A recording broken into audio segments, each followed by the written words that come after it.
আসসালামু আলাইকুম, তোমরা কেমন আছো? আমি আব্দুল্লাহিল কাফি আবারও সাবজেক্ট অ্যান্ড ভার্ব এগ্রিমেন্ট নিয়ে তোমাদের সামনে উপস্থিত হলাম। আজকের ক্লাসে অবশ্যই আমরা ভালোভাবে সাবজেক্ট অ্যান্ড ভার্ব এগ্রিমেন্ট শিখব, তবে এটার প্রথম পার্ট আগে দিয়ে দেওয়া আছে, ওটা দেখলে তোমরা দ্বিতীয় পার্টটি বুঝতে ভালো মতোই পারবে। আর ক্লাস শুরু করার আগে একটি অনুরোধ রেখে শুরু করব, সেটা হচ্ছে এই, please subscribe my channel and follow my Facebook video. তো আমরা ক্লাসে আসি। আমরা যদি 9 নম্বর রুলটা দেখি তাহলে দেখব ইচ, এভরি, অ্যানি এগুলোর পরের নাউনটা কি হয়? সিঙ্গুলার হয়। এনএস মানে নাউনটা সিঙ্গুলার হয়, তাহলে ভার্বটিও কি হয়ে যাবে? সিঙ্গুলার। আবারও বলছি, ইজ, এভরি, অ্যানির পরে নাউনটা সিঙ্গুলার, অতএব ভার্বটিও সিঙ্গুলার। এরপরে যদি আমরা 10 নম্বর রুলটাতে দেখি তাহলে দেখব ইচ, এভরি যুক্ত দুই বা ততোধিক নাউন বা সাবজেক্ট একত্রে যুক্ত থাকলেও ভার্বটি সিঙ্গুলার হবে। আবারও বলছি, ইজ, এভরি যুক্ত দুই বা ততোধিক নাউনও যদি একত্রে যুক্ত থাকে তাহলেও ভার্বটি সিঙ্গুলার হবে। তাহলে একটু দেখি আমরা উদাহরণের মাধ্যমে। ইজ, খেয়াল করে দেখো, ইজ স্টুডেন্ট, স্টুডেন্ট নাউন, এটা সিঙ্গুলার, তাহলে আমাদের ভার্বটাও সিঙ্গুলার নিতে হবে। তোমরা জানো ইজ এবং আর হচ্ছে plural verb, is singular verb, তাহলে ইজ হয়ে গেল। এরপরে যদি আমরা নিচেরটায় দেখি এভরি, এভরির পরে দেখো নাউনটি সিঙ্গুলার, তাহলে অবশ্যই ভার্বটিও কি হয়ে যাবে? সিঙ্গুলার হয়ে যাবে। তো হ্যাভ হচ্ছে প্লুরাল ভার্ব, হ্যাজ সিঙ্গুলার, এর জন্য এখানে হ্যাজ হয়ে গেল। এবার 10 নম্বর রুলের আলোকে আমি এই দুটি এক্সাম্পল এনেছি, একটু ভালো মতো দেখো। Each boy, each girl. খেয়াল করে দেখো, বয় অ্যান্ড গার্ল এখানে দেখে মনে হতে পারে ভার্বটা প্লুরাল হবে, আসলে তা না। ইচ, এভরি দ্বারা যুক্ত থাকলে সেটা যতগুলো নাউনই থাক না কেন, তোমাকে অবশ্যই ভার্বটি সিঙ্গুলার নিতে হবে। সেক্ষেত্রে ডু অথবা ডাজ, তোমরা জানো ভার্বের সাথে এস বাই এস থাকলে সেটা সিঙ্গুলার হয়। নাউনের ঠিক উল্টা, নাউনের সাথে এস বাই এস থাকলে প্লুরাল, কিন্তু এখানে ভার্বের সাথে এস বাই এস মানে সিঙ্গুলার। মনে থাকবে?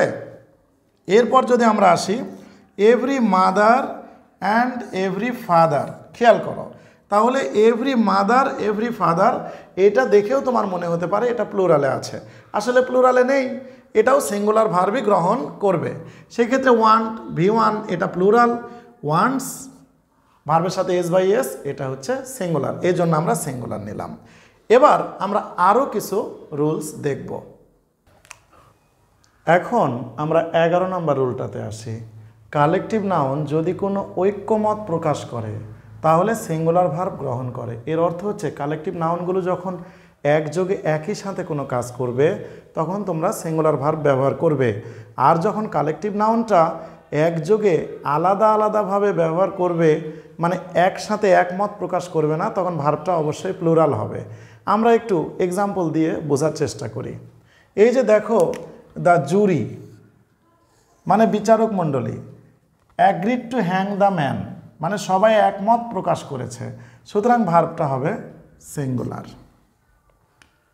কিন্তু এখানে যদি দেখো, the jury is are divided in their opinions, মানে কি বিচারক মণ্ডলীরা কিন্তু এখন আর একসাথে নেই, ডিভাইডেড, আলাদা আলাদা হয়ে গেছে, অতএব ভার্বটা হবে প্লুরাল।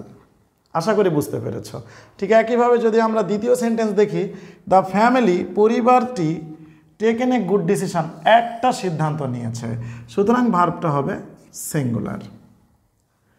নিচেরটা দেখো, the family has taken various decision অনেক ধরনের সিদ্ধান্ত নিয়েছে, মানে একটা নয়, মানে তারা আলাদা আলাদাভাবে সিদ্ধান্ত নিয়েছে, সুতরাং এখানে হবে প্লুরাল ভার্ব।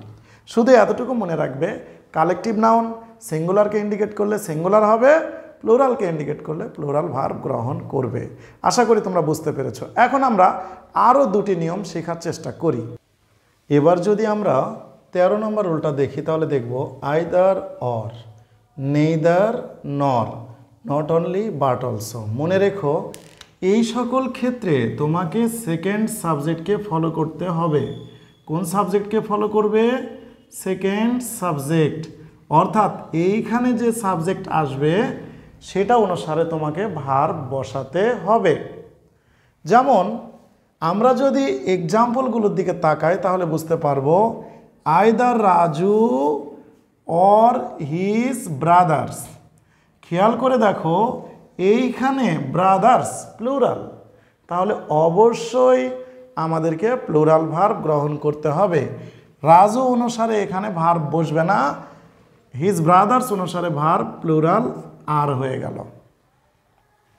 ঠিক একইভাবে নেইদার কামাল নর হিজ সিস্টার, এখানে এই সিস্টার অনুসারে আমাদের কি বসাতে হবে? ভার্ব বসাতে হবে। এখানে দেখো সিস্টার নাউনটা সিঙ্গুলার, অতএব ভার্বটিও সিঙ্গুলার হবে। আমরা যদি লাস্ট ওয়ানের দিকে তাকাই তাহলে দেখব not only the students but also the teacher has done the work. এখানে স্টুডেন্টস প্লুরাল, এখানে টিচার কিন্তু সিঙ্গুলার। আমরা বাট অলসোর পরের অংশ দেখব, অতএব এখানে আমাদের সিঙ্গুলার ভার্ব নিতে হবে, তাই হ্যাজ হয়ে গেছে। আশা করি এই ভিডিও ক্লাস থেকে তোমরা 9, 10, 11, 12 এবং 13 নম্বর রুলস, এই 5টি রুলস তোমরা অনেক ভালোভাবে বুঝেছ এবং আমি নেক্সট ভিডিওতে আরও বড় ক্লাস নিয়ে আসার চেষ্টা করব। তোমরা অবশ্যই আমার ভিডিওগুলো দেখবে, কমেন্ট করবে এবং কোনো প্রশ্ন থাকলে সেগুলো কমেন্টে লিখে দিবে। আমি সে অনুসারে আবারও নতুন ভিডিও নিয়ে তোমাদের সামনে আসব। এ পর্যন্ত ভিডিও দেখার জন্য তোমাদের সবাইকে ধন্যবাদ। Thank you all.